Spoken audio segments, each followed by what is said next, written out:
There's an update on the likelihood of CM Punk versus Stone Cold Steve Austin. Elsewhere, is Randy Orton's WWE contract ending next year? And The Undertaker has called for an Attitude Era star to be inducted into the Hall of Fame. All this and more in the wrestling news right now. Hello everybody, Jack and Andrew back again with the CM Punk news, with the wrestling news. But the first story is indeed about the voice of the voiceless Andrew Hodgkinson. Oh my goodness gracious me. Just before this past weekend, Fightful reported that a dream match between CM Punk and someone called Stone Cold Steve Austin was being pushed for internally at WWE. But Dave Meltzer of Wrestling Observer Radio has given us an update on this reported pitch, hasn't he? He sure has. He says, as soon as that story came out, I heard from a bunch of people who were pretty close in, and they basically said, probably shouldn't be doing that one or worrying about that one. Basically, it's not anything that anyone's talked about to any degree. I mean, it could happen and it makes sense. As of right now, he hasn't been approached. He's not in. I'm not saying he won't be, and that is not their direction. I'm not saying that's like some people thought the same thing you did. Hey,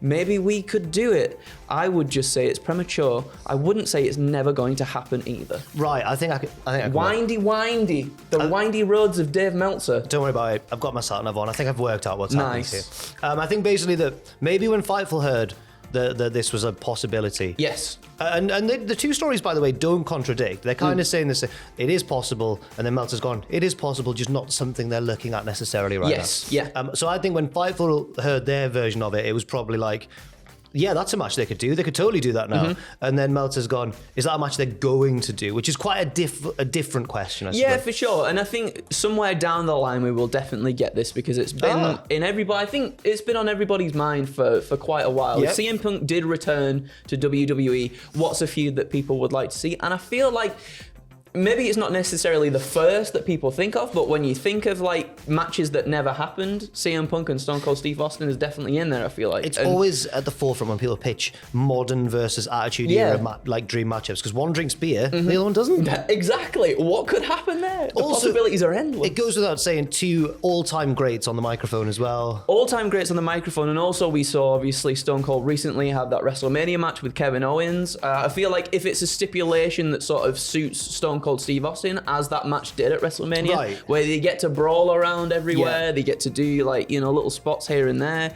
without having to have like a full ground pound wrestling match. Yeah.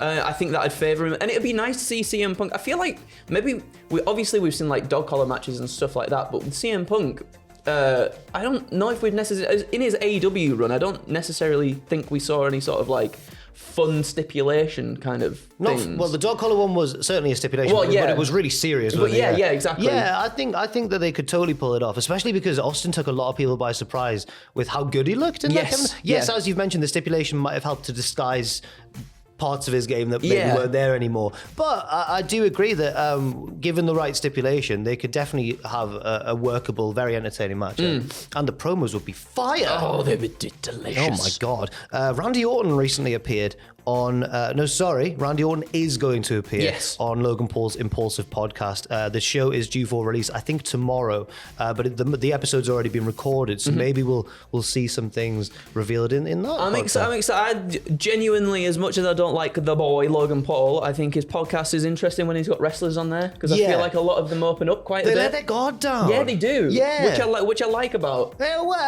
Well, I like about the podcast, not about the boy himself. I think they should protect this business. They should protect this business. But also, I'm surprised that they let their guard down in front of Logan Paul. I guess it tells us that he is a respected figure backstage. Yeah, for sure. And I wonder, maybe it's too soon at this moment, but I wonder if maybe they work something into maybe Logan and Randy having something down the line. Maybe, a little bit of a tense, like, well, I could beat you. Yeah. Well, I could beat you, though. Which would be like, oh, you've like stepped in, I've been away, you've kind of stepped in, what's going on here, pal? They could totally do that. I wouldn't be surprised if you were right there. I'd quite like to see that as well, actually. I think so as well. Speaking of Randy Orton, on Twitter this past weekend, John Cena was saying very lovely things about Randy Orton. He said, absolutely incredible to see Randy Orton continue to excel after such a storied career. A massive pickup for #SmackDown, and a word to the wise, watch out for that RKO. Ooh. Wow. He knows a thing or two about an RKO, does our John Cena. Wrestlers and their bloody jokes. Better pop the boys in the back there. Watch out for that RKO, you know. Oh, I'm all right at the old Howard Finkel there, That was pretty good. Oh, what a I legend. think I've heard you done it before, and it's good. Oh, might have been Ross. Ross is good at it. No, I think it's you. All right, I'm giving you the credit for this I'm one. giving you Ross props as well. But yeah, it was nice of John Cena to say that. Yeah, well, they've got a storied history, don't they? Oh, yes. They love each other. Do we see them in a ring together again at some point? Possibly, but I don't know if we need it just because they've clashed so many times. That's a good point, actually. Yeah, but maybe you never. I mean, I guess a sort of retirement match or a close to retirement match between the two would have quite a different vibe. So yeah, maybe. I guess it. What do you reckon them two having a retirement match against each other? We'll both lose. Oh, yeah. Then a hug in the ring for the last 4 hours of WrestleMania. Double count out. And Beautiful. Like, hang on. We were brawling and now we've both, our careers are over. Okay. I guess we'll just go home and they hold hands and skip to the back.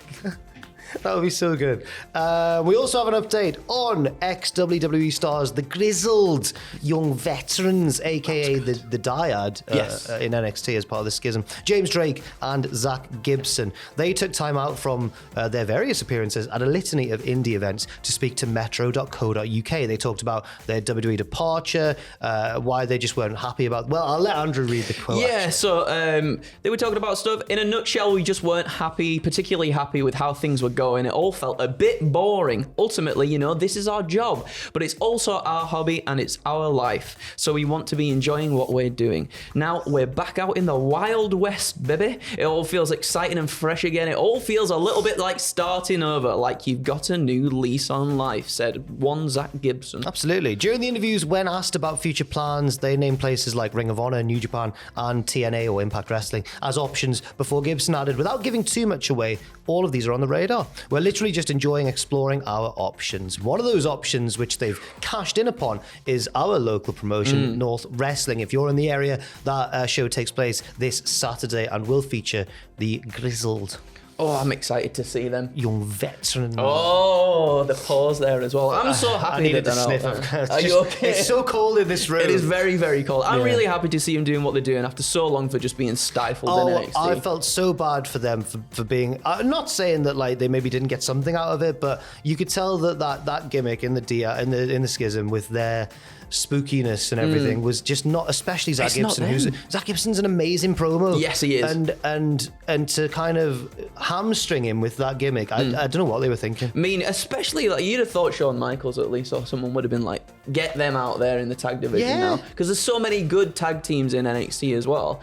Them being one of them, but it just felt like the gimmick just never lived up to the potential, and it wasn't the same energy, was it? Not at all. As when they are the Grizzled young veterans. I'm glad to see them back.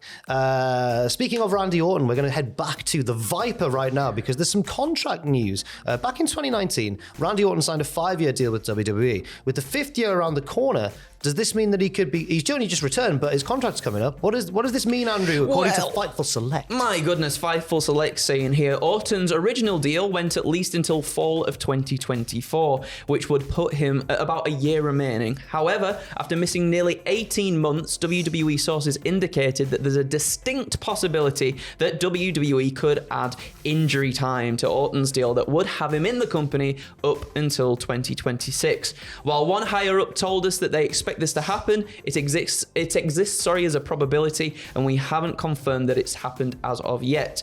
There had been some instances where injured WWE talent didn't have time added because they worked in other roles or on other projects. We were told that didn't appear to be the case with Orton, though it would be evaluated. That's fair enough, because I was thinking when I read the first half of that story, which seemed to suggest that maybe he would be leaving next year. Yeah. I thought, well, he's only just come back. They've got to really rush through a retirement angle that probably deserves more given his legacy, no pun intended. Yeah, for sure, because we've got the bloodline stuff, obviously, that needs to be resolved as well. And then, you would think there'd be something else there in terms of a retirement run as well. Surely a fitting opponent, maybe Cena, maybe Cody. Oh, Cody. Hello. Although, if it's going to happen at WrestleMania, which it probably should, I imagine Cody would have bigger fish to fry. Oh, I think there were a big fish that looks like Roman Reigns.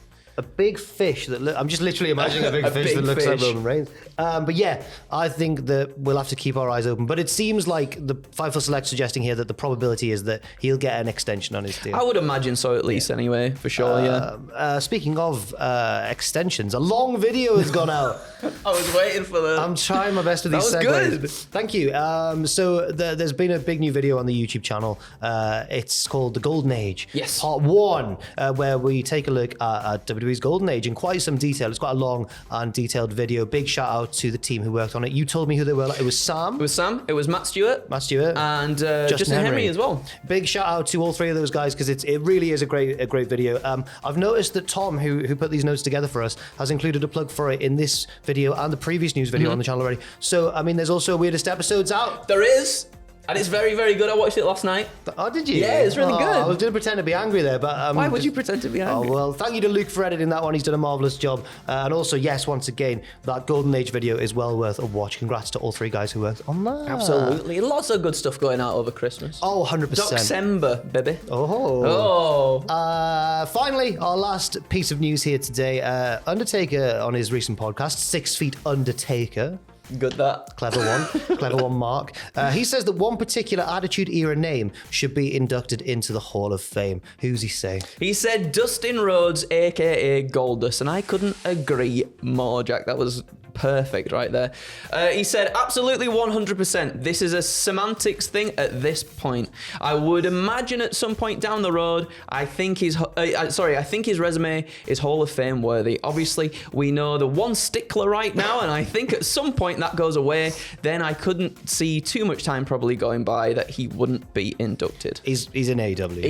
That's the thing stickler right now. But I fully agree with The Undertaker on this one. Dustin Rhodes' legendary career, even if he never maybe was given the big world title run that he perhaps deserved in various different promotions, but he's been in WCW, WWE, Impact, AEW. Like, he's done all the things.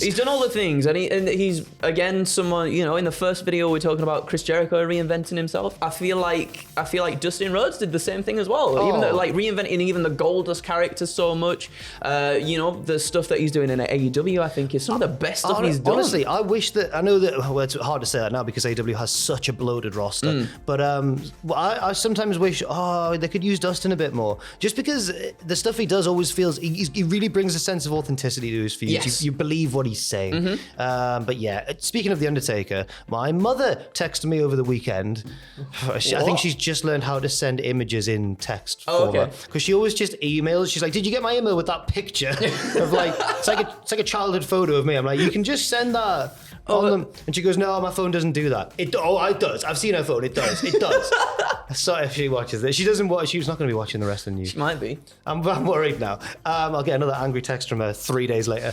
In picture form. Shooting on my own mouth. So anyway, she texted me that photo of, The Undertaker in his yearbook at high school. Yeah. She went, guess who this is? And I went, I've seen it before. That's The Undertaker. And she just replied, Mark! Exclamation mark.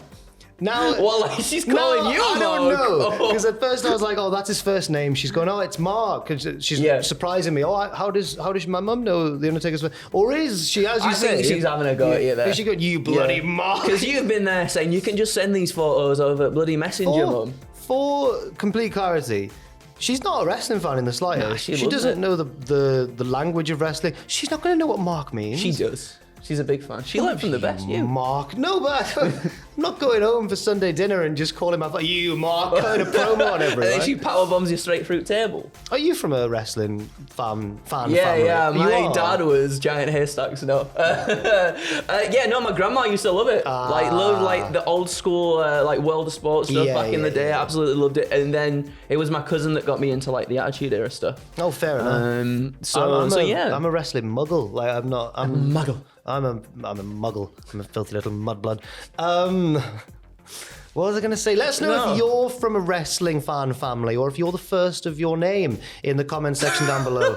And I just wanted to tell that story about it was good. And let us know your thoughts and opinions on any of these news stories as well. If you missed our first news video, that's on the channel now from earlier today. And check out that Golden Age video that I plugged earlier on because it really is fantastic. Thank you to Andrew for joining me on this news saga. Thank you to Jack for being the host with the most to roast burst. And thank you for watching as well. This has been Jack and Andrew, and we'll see you very soon.